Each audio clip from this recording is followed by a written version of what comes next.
The consumer cellular home phone base serves as a bridge between cellular networks and traditional home phones. It connects to consumer cellular's network via a SIM card and creates a local wireless DT signal for your cordless phones. This allows you to use regular cordless phones without needing a traditional landline.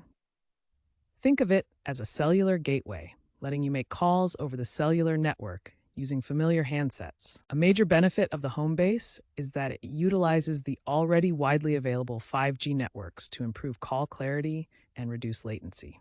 In areas with spotty cellular reception, call drops may occur occasionally. Setting up the home phone base involves inserting the SIM card, plugging in the power, and registering it with your consumer cellular account.